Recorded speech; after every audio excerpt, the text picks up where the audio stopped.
जी बिल्कुल, पाकिस्तान तहरीक इंसाफ के कारकुनान की जानिब से बाबू साहब चौक में शदीद एहतजाजी मुजाहरा किया जा रहा है। डॉक्टर यास्मिन राशिद समेत यहाँ पर जो लाहौर की क़यादत थी वो यहाँ पर पहुँचना शुरू हो गई है। कारकुनान की बड़ी तादाद इस वक्त यहाँ पर मौजूद है। डॉक्टर यास्मिन राशिद हमारे साथ मौजूद हैं। मैडम से बात करते हैं। मैडम, इस एहतजाज की कॉल के हवाले से बताइएगा। कारकुनान की बड़ी तादाद यहाँ पर पहुँच चुकी है और आप सबसे पहले यहाँ पर आ गई हैं, क्या कहेंगे? असल में ये जो घुस बैठी है ना, ये हमेशा रात को वार करने की कोशिश करते हैं। इनका ख्याल है कि तहरीक इंसाफ वाले सो गए हैं, हम जागे हुए हैं और जागते रहेंगे।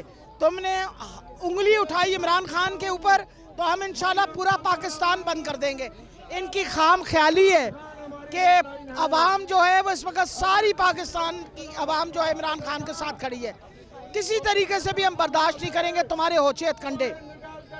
मैडम, ये अगली लाहे अमल भी बताएं। यहाँ से कोई इस्लामाबाद की तरफ मार्च का कोई? देखिए, इनको मेरा ख्याल है अभी होश के नाखून नहीं आए। जब ये सारा पाकिस्तान पहुंच जाएगा इस जोश और खरोश के साथ। इमरान खान ने क्यों रोका था? इसलिए रोका था कि कोई खून खराबा ना हो, पर ये बाज नहीं आ रहे। ये चाहते हैं कोई गलत काम हो। ये और ये सवाए चोरी करने के और कोई काम नहीं किया। अब अपने एनआरओ लेके चौड़े हुए में उनसे कहे इंशाल्लाह हुकूमत इमरान खान की होगी, एनआरओ भी तुम्हारे वापस लेंगे, वापस जेल में भी डालेंगे।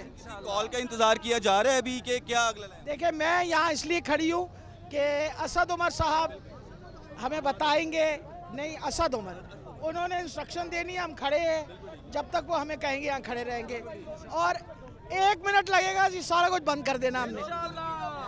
यहाँ पर डॉक्टर यास्मिन राशिद की जानिब से एहतजाजी मुजाहरा जो है किया जा रहा है। कारकुनान की बड़ी तादाद यहाँ पर पहुँच चुकी है और अब इंतजार किया जा रहा है कि जैसे ही असद उमर की अगला लाहे अमल बताएंगे तो उसके मुताबिक जो है एहतजाजी धरना किया जाएगा। जी।